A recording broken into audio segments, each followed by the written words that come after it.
I believe do we have all 4 Diné College students on? There we go. There we go. Great. And I'm just going to go around and introduce everyone, allow for introductions, but I want to thank everyone for being on this Zoom call this evening and introduce myself really quickly. My name is Donovan Carr. I'm the Tribal Liaison and Outreach Coordinator for the Arizona Secretary of State's office. And I have with me, and I'm really glad to, excited to introduce Diné College and some students from the Navajo Nation's Diné College to talk about voter basics tonight and voter participation for tribal communities. So to begin, I'd like to ask the Diné College students to introduce themselves. Hello. Yeah, look at the Shiche, do ye eden et Hachini edashinale. Shant Hohodet na Shado, Litanya Thin Yinshia. Hello, my name is Litanya Thin. I currently serve as the student body president for Diné College. I'm happy to be here. Madam Secretary, thank you for joining us, Ms. Hobbs.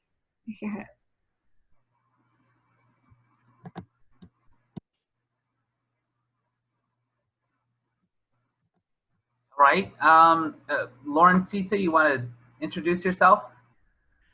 Yes, I Lauren Sita Williams, Ado Twa Hanin Nishle, Twitter Cheatney Bashichin, Nana Tachini Edashiche, my Deshkishni Edashanella, Ado Glashla Gaigat Nasha.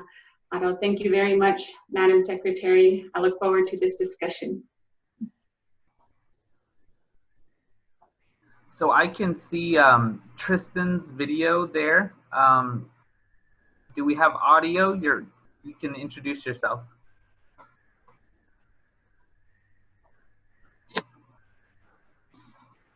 Okay, so do we have audio for Tristan?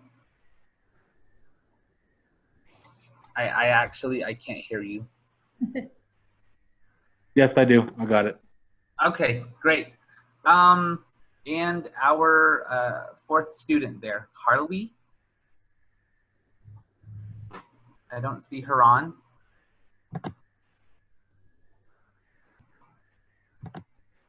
Do we have Harley on?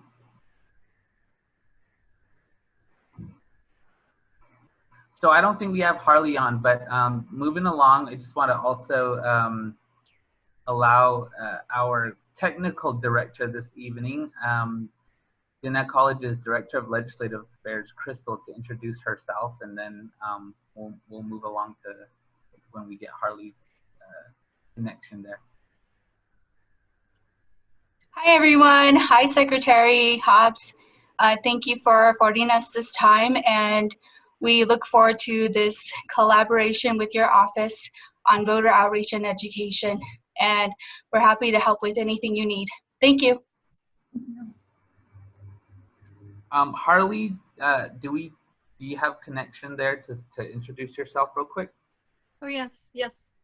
So She'e Harley interpreter will Ugadin Nashle Zilgaha a Bashashin Shin Dashachet Lizaslana Dashanala Ado Tsiabeg Ete Nasha.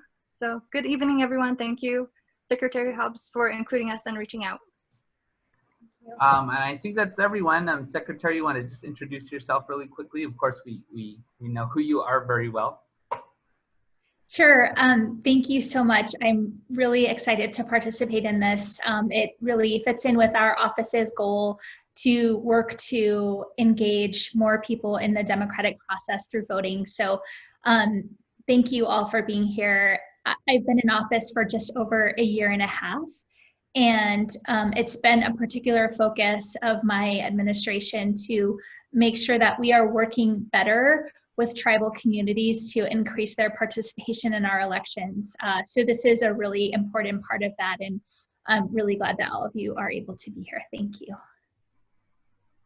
And just to kind of recap what the Secretary expressed, we do want to make sure that our voters in tribal communities are correlated to the basics of casting their ballot, and we want them to be confident, we want them to be empowered. And part of our outreach efforts, we want to empower you all in tribal communities to be able to share this information with your friends, family, and your community. We want to make sure that you all are equipped and confident in encouraging your respective communities to get out and to exercise their right to vote. So thank you again, everyone, for being here. And let's start off with the first question. Yes, thank you again, Madam Secretary, for joining us today. My first question is, what is your role as the Arizona Secretary of State? So the Secretary of State's office is focused on preserving our state's history, promoting engagement, and protecting the future. And we do this through a number of services that we provide to the public. First and foremost, as the Chief Election Officer of the state, our role there is to oversee safe, secure, accurate, and fair elections. And we do this by working in partnership with county election officials and voters and organizations in the communities to make sure this is happening.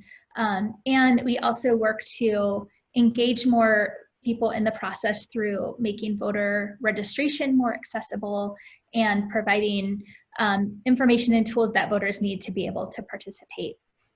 We also work with the business community, recording partnerships, registering trademarks and trade names, and also registering all of the notaries in the state, registering and overseeing them.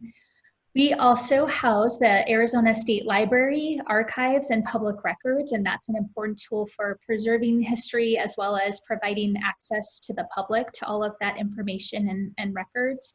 And part of that also is the Arizona Capitol Museum, which is here in Phoenix, but also we're doing a lot to provide information digitally since the museum is closed to the public right now. And so that's kind of in a nutshell what we do. There's a few other things, but in the interest of time, I will leave it there. Thank you, Secretary. Who's got the next question?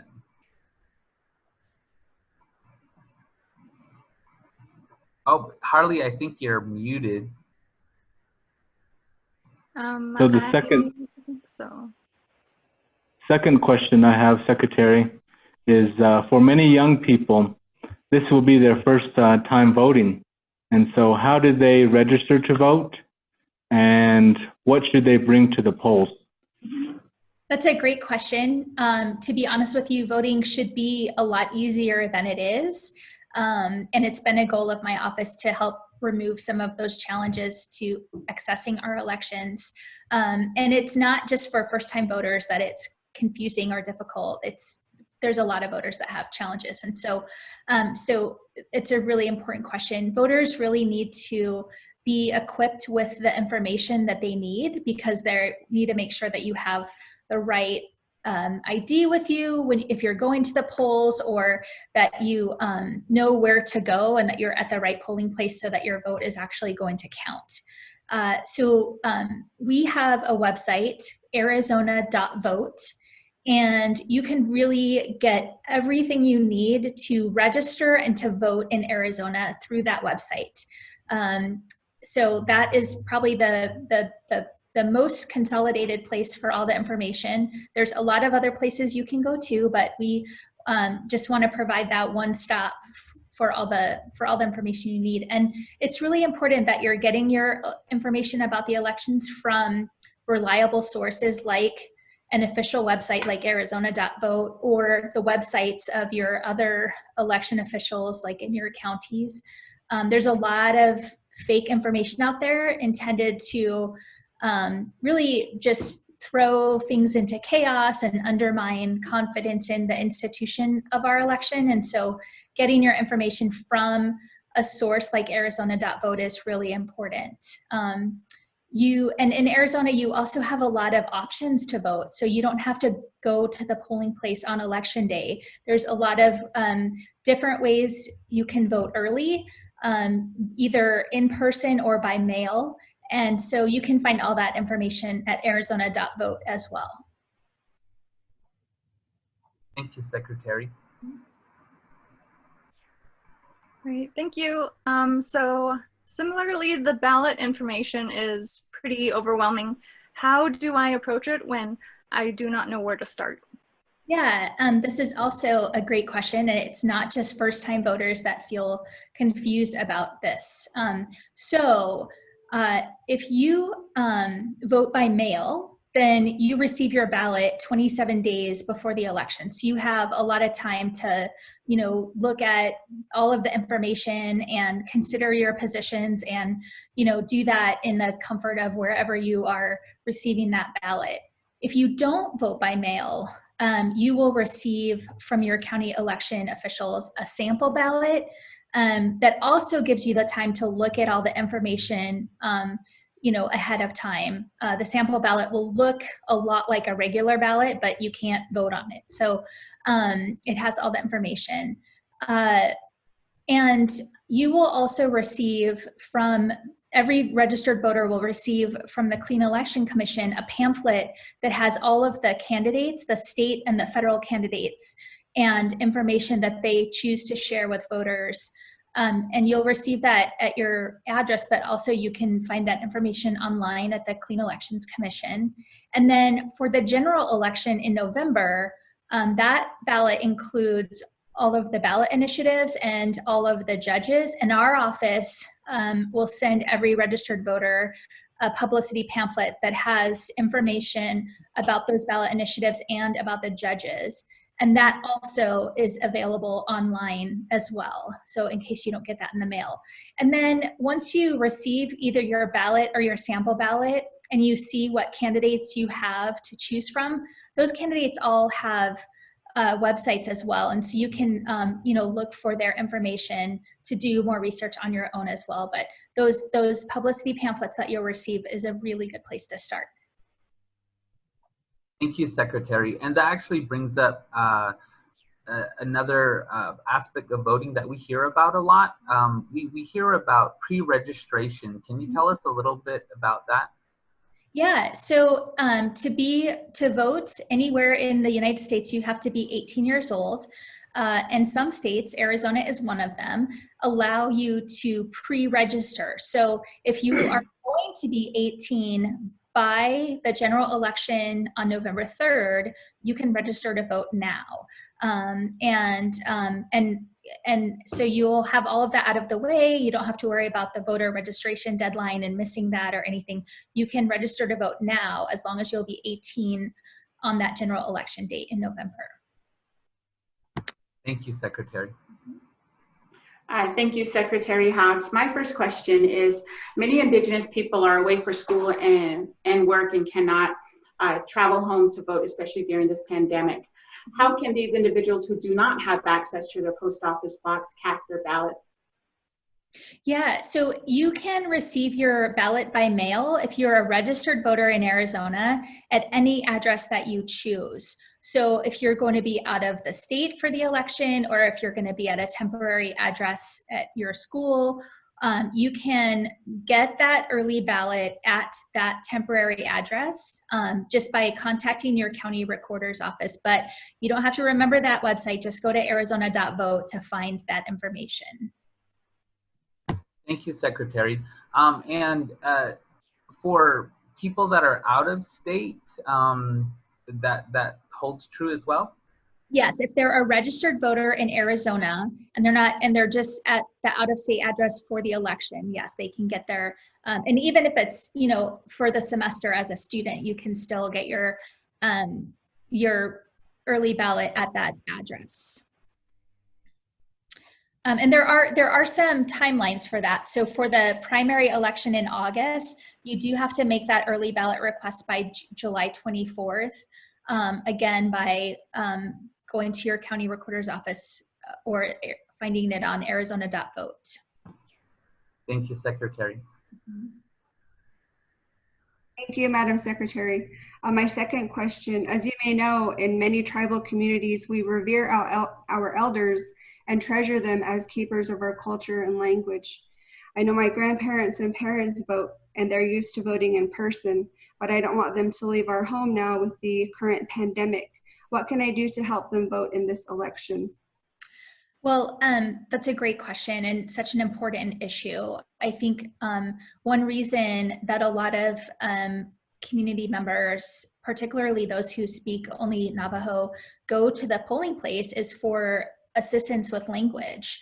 And so if we're gonna encourage people to vote by mail, if they have access to, the postal service in their community, hopefully being able to get some language help in their home through other family members would be the probably safest option for most voters. But we know that a lot of tribal communities don't have there's a lot of problems with voting by mail. And so one of the things that that we're providing and have often been provided in the tribal communities is curbside voting.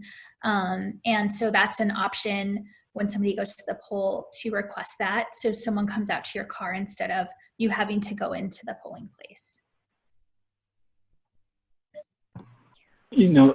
Secretary, you touched a little bit on engaging tribal communities. So you mentioned it in the response talking about curbside voting, but for a lot of young people, what is curbside voting? Yeah, so this is for voters who are unable to enter the polling location or voting center. They can ask for the ballot to be brought out to them by an election worker. And considering the pandemic, we think this is a safer option for a lot of voters. And we're working with the county officials, particularly in Navajo County, Apache County, and Coconino County, to really ramp up the availability of curbside voting in those communities where we know that language accessibility is going to be especially important. And I should add, curbside voting isn't necessarily available everywhere, so voters really should check ahead of time with their county election officials to see if curbside voting is an option where they need to vote. Okay, thank you. Yeah, and I'm sorry, I keep adding on. Most of the counties will have early voting. So somebody could go to the polling location, not necessarily on election day, but before election day. And a lot of times in that situation, it doesn't have to be their assigned polling place. It can be any of the vote centers that are available. And so if curbside voting isn't necessarily available at the closest polling place to their house, there might be another polling location that they can go to. Okay. Okay. So my second question is, there is a polling place near me, so can I just vote there? So this really depends. It depends where you're registered to vote versus where near you is. So if you're registered to vote in, say, Apache County, but you're in Coconino County, then the answer is no. You have to either get your ballot by mail or travel to the county that you're registered to vote in. And as I just mentioned before about early voting, counties are implementing different models in terms of if you have to go to your assigned polling place, or if they're offering more of a vote center model where any voter can vote. And so you really have to, that being prepared and knowing that you're in the right place, go to arizona.vote, get all the information you need ahead of time so that you know that you're going to the right place. And if you're not going to be able to travel to the voting location that you're assigned to, then requesting that early ballot well in advance so that you can do that now. You can call right now to get an early ballot for the upcoming August primary or November general election. Thank you, Secretary Hobbs. My next question is, how can I change my party affiliation?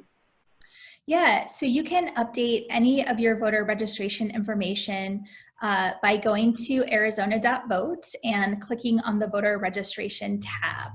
And then this will allow you to submit an updated voter registration form to your county recorder's office. Thank you. And let me just chime in here. Secretary, this brings up a good question, or the topic of independent voters in our primary election. Yeah, so this is something that is confusing for a lot of people because it's different in every state. So in March, we had an election that was the presidential preference election. That is the election where we select the nominee for president. And some states, that election is combined with their state's primary. In Arizona, we hold it separately. And in this election in March, Democrats were the only people who could vote because it was the Democratic presidential preference election. In the state primary in August, you can vote in that election if you're not registered with a party. You just have to choose which party's ballot you want to vote for. So in Arizona, you can register as a Democrat, an independent, or a libertarian. I'm sorry, a Democrat, a Republican, or a libertarian, or an independent or party not declared. And if you're in that independent or party not declared, you can choose either a Republican ballot or a Democratic ballot to vote in the August primary. The Libertarians won't let you vote in their primary because they close it, but you can choose one of the other two. A lot of independents just think that they can't participate, and the fact that we have different rules for different elections just confuses people. So just know, if you are not registered with a party, you still can vote in the August primary. You just have to choose if you want the Democratic ballot or the Republican ballot. Thank you. Awesome.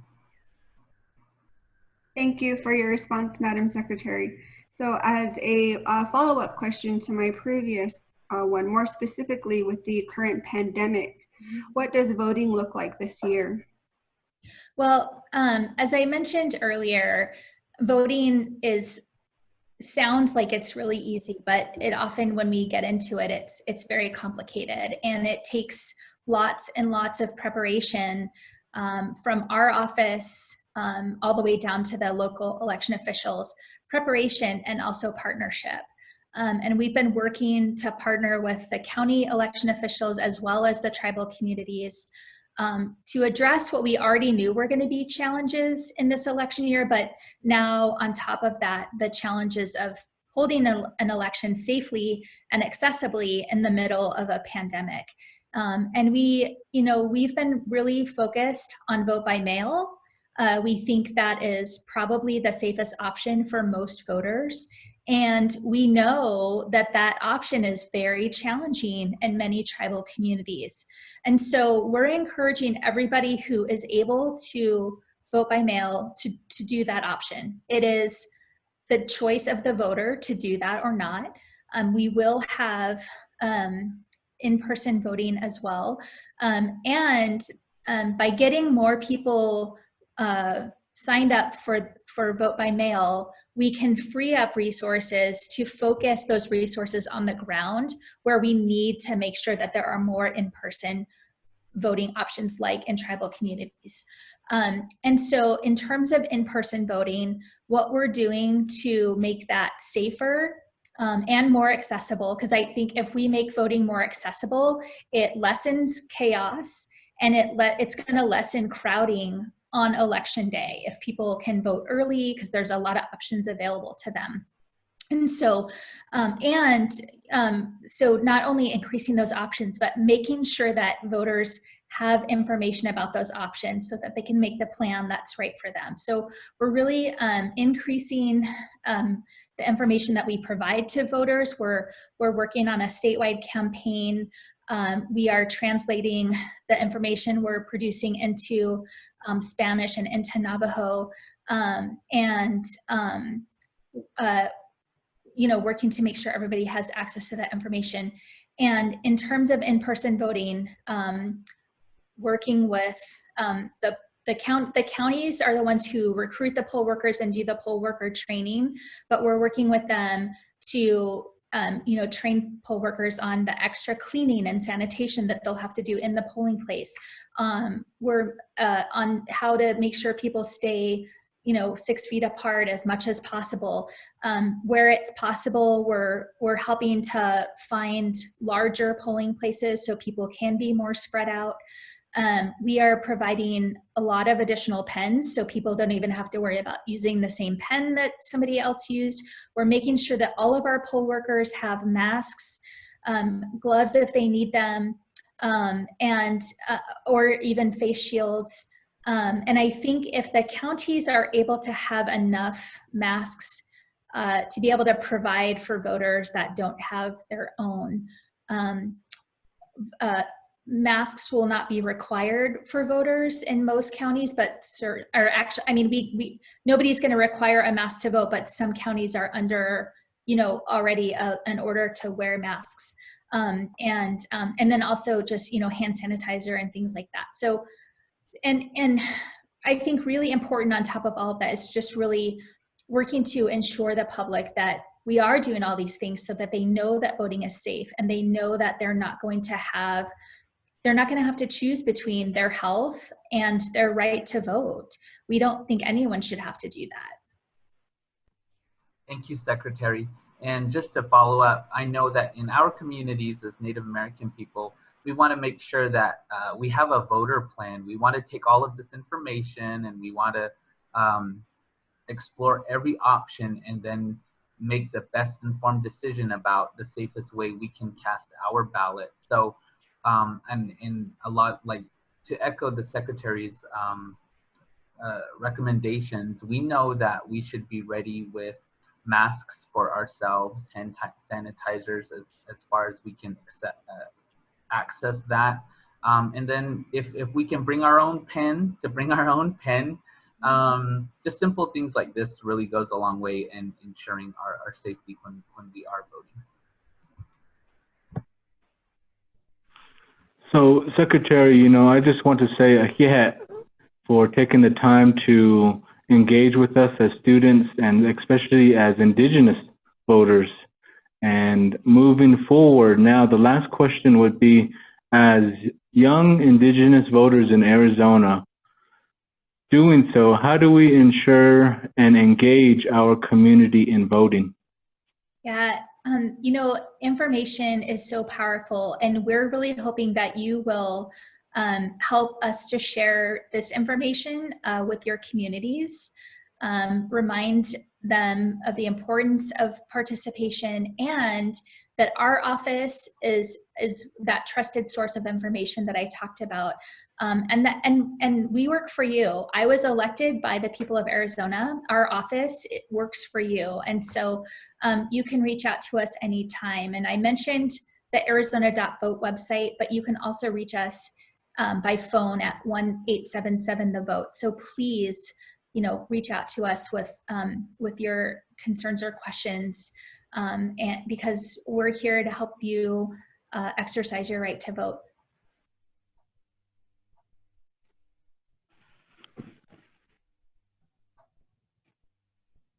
Donovan, you're muted. It's so funny. We with the Zoom culture that's kind of emerging, learning how to do this. So anyway, I just want to thank everyone.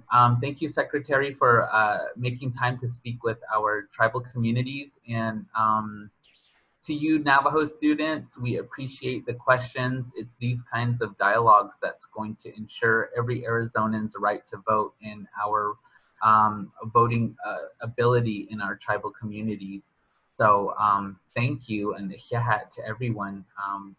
I'm so glad, and share the video when it's available, and stay safe, everyone. Thank you. Bye. Thank you. Take care.